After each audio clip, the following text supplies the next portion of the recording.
Seja muito bem-vindo a mais um estudo do Sistema de Valores de Jesus Cristo. Através de uma viagem pelos Evangelhos, estamos descobrindo os valores de Jesus Cristo. Já falamos sobre o valor que Jesus deu às Escrituras enquanto viveu neste mundo e durante o seu ministério de 3 anos. Jesus Cristo era a Palavra de Deus. Ele foi a Palavra que se fez carne e ainda assim mostrou tremendo respeito pela Palavra escrita de Deus, que na sua época era todo o Velho Testamento. Seguindo os passos de Jesus pelo Evangelho, temos visto como as Escrituras eram importantes para ele e como é importante que confessemos esse mesmo valor. Hoje existe uma forte corrente de pensamento considerada por muitos espiritualmente iluminada, que não crê na Palavra de Deus como autoridade de fé e prática, nem como a palavra absoluta do Deus absoluto. De acordo com esses iluminados, a Palavra de Deus não deve ser o padrão de vida do homem de hoje. Esse antagonismo que tem aumentado surgiu há 2 séculos e, de acordo com ele, não foi Moisés quem escreveu os 5 primeiros livros da Bíblia. É claro que, como consequência disso, Jesus seria uma pessoa mal informada ou ignorante a respeito das Escrituras.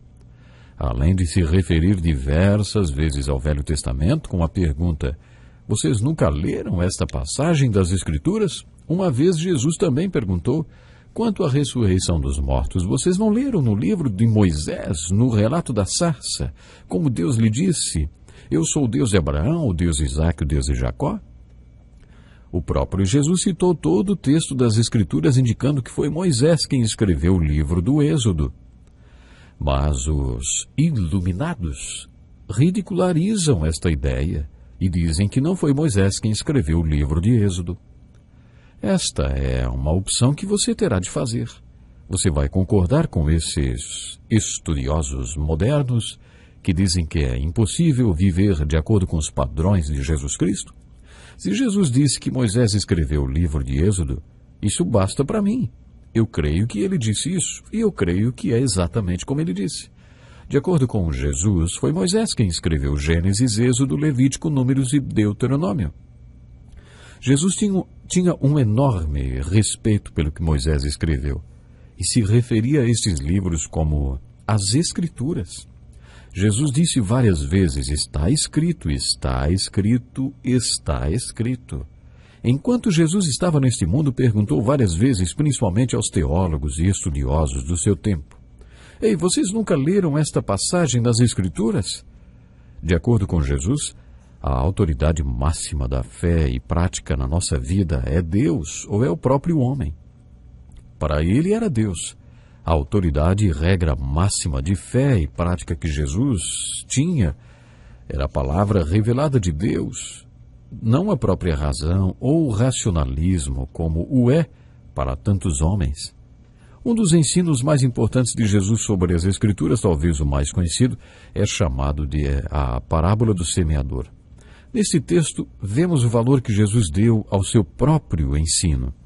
Jesus falou sobre algo mais amplo que o seu próprio ensino. Jesus estava falando sobre a palavra de Deus e incluindo o seu ensino. Na verdade, isso incluía quem e o que Jesus era. Incluía tudo o que ele fez e tudo o que ele disse, porque ele era a palavra de Deus para o homem. A palavra mais importante que Deus pronunciou para o homem foi Jesus Cristo. Esta palavra se tornou carne, viveu entre nós e teve imenso respeito pela palavra escrita de Deus. Nesta parábola do semeador, além de mostrar o valor que deu às Escrituras, Jesus também mostrou como é importante que confessemos este mesmo valor. Esta parábola é conhecida como a parábola do semeador, mas, lendo-a com mais atenção, vemos que ela poderia se chamar a parábola da semente. A palavra-chave nessa história, na verdade, não é o semeador, mas a semente que o semeador está semeando. Esta semente é a palavra de Deus. Ao estudar essa parábola mais detalhadamente, percebemos que o seu assunto principal são os diferentes tipos de solo. Há 4 diferentes tipos de solos que recebem a semente da palavra de Deus. Estão lembrados dos 4 homens no banco da igreja? Qual deles você é? Esta parábola fala das 4 diferentes maneiras de responder à palavra de Deus. Jesus ensinou muitas parábolas. Ele contava histórias que vinham acompanhadas de uma verdade que ele queria ensinar. Jesus foi um mestre das parábolas. A parábola do semeador baseia-se numa atividade do cotidiano daqueles dias, o fazendeiro semeando a terra. Ainda hoje, se formos à Terra Santa, podemos ver esta figura, um homem carregando nos braços alguma coisa, andando para cima e para baixo nas fileiras dos campos, enchendo as mãos com sementes e jogando-as por onde passa. Ainda é possível ver a figura do semeador espalhando as sementes lá nos montes, exatamente como Jesus contou nessa história. Jesus contou que o semeador saiu a semear. Enquanto lançava a semente, parte dela caiu à beira do caminho. Beira do caminho ainda não é exatamente o campo de plantio do fazendeiro, e esse lugar é pisado por todos que passam. É claro que se o solo semeado for pisado, a terra é amassada e impede a penetração da semente no solo. Os pássaros então vêm e comem a semente. E ela não chega a produzir nada. Quando Jesus explicou o significado desta parábola, ele disse: quando alguém ouve a mensagem do reino e não a entende, o maligno vem e lhe arranca o que foi semeado à beira do caminho. Estas pessoas ouvem a palavra de Deus, mas a palavra não penetra em seus entendimentos. Antes de internalizarem o que ouviram, o inimigo vem e lhes arranca a palavra ou a semente. O segundo tipo de solo a receber a semente da palavra de Deus é um solo rochoso. A terra é boa na superfície, solta e pronta para receber a semente, mas logo abaixo o terreno é rochoso, uma camada rochosa, compacta ou toda pedregosa. As rochas impedem a semente de desenvolver raízes no solo e, por isso, ela também não frutifica. Ao interpretar esta parábola, Jesus disse: quanto ao que foi semeado em terreno pedregoso, este é aquele que ouve a palavra e logo recebe com alegria. Todavia, visto que não tem raiz em si mesmo, permanece pouco tempo. Estas são as pessoas que ouvem a palavra de Deus. A palavra entra em suas mentes, mas não nos seus corações. O terceiro tipo de solo é bom, tanto na superfície como em sua parte mais profunda. Mas quando a semente começa a se desenvolver, surgem as ervas daninhas e os espinhos que sufocam a planta. Ao dar a interpretação desta parábola, Jesus falou sobre os cuidados desse mundo e sobre o engano das riquezas e prazeres. Em outras palavras, o dinheiro é um problema muito sério. Ou seja, dinheiro e tudo que o dinheiro pode comprar. Isto são os espinhos, que sufocam e não deixam a semente produzir. Essas coisas impedem o homem de responder de maneira frutífera à palavra de Deus. Sua mente e coração, sua vontade são penetrados pela palavra de Deus, mas acabaram se distraindo com as coisas deste mundo, talvez preocupados porque não têm muitos bens. Por isso, esta planta nunca chega a dar frutos. Mas Jesus ainda falou da semente que caiu em terra boa. Não havia nada no solo que impedisse a planta de desenvolver-se. Segundo Jesus, este é aquele que ouve a palavra e a entende, e dá uma colheita de 100, 60 e 30 por um. Essa pessoa é aquela que ouve a palavra de Deus, permanece nela e dá frutos. A palavra de Deus penetra no seu entendimento, no centro da sua vontade, e nada desvia sua atenção da palavra de Deus. Essa pessoa frutifica. Nesta parábola, Jesus mais uma vez deu tremendo valor à palavra de Deus.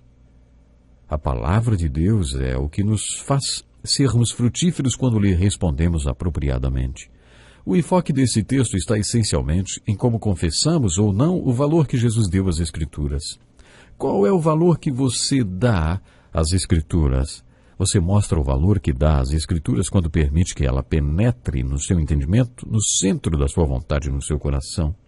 E não quando confessa da boca para fora.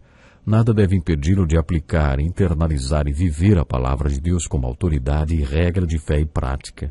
Vocês não acham esta parábola muito profunda?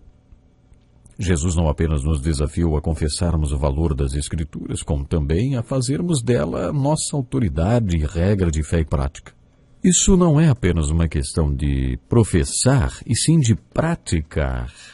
Falamos também que a autoridade máxima da nossa vida é Deus ou é o homem. Muitas pessoas afirmam que acreditam que a palavra de Deus é infalível, absoluta e inspiradora. Uma coisa é dizer isso, outra, bem diferente, é mostrar, é viver isso.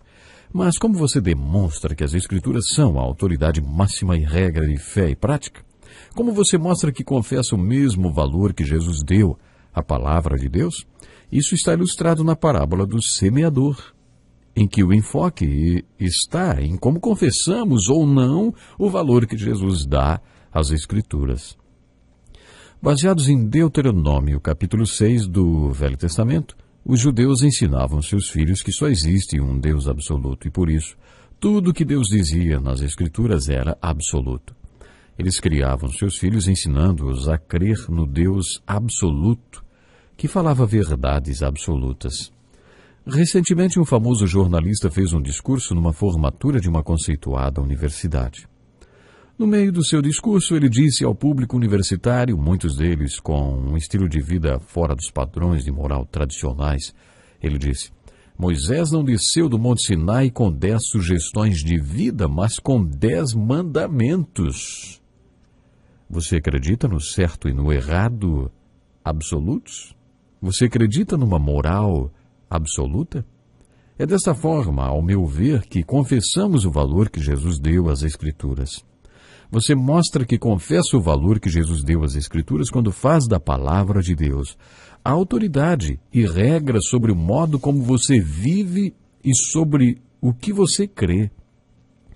Portanto, é muito sério essa questão de se valorizar a palavra de Deus, de viver a palavra de Deus. Você vive a palavra de Deus? A minha oração agora que já estamos caminhando para o final desse programa é: Deus, faça com que nossos ouvintes possam de verdade viver a Tua palavra em cada momento, porque assim a vitória será profunda, a vitória será especial. Tenho certeza que Deus vai estar lhe abençoando grandemente. Faça um propósito de valorizar cada vez mais a palavra do nosso Deus. Nosso tempo acabou, mas em nosso próximo estudo continuaremos a estudar o sistema de valores de Jesus Cristo. Até lá, então, Deus lhe abençoe.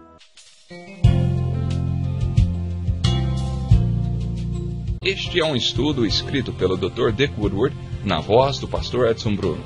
Até o nosso próximo encontro com a palavra.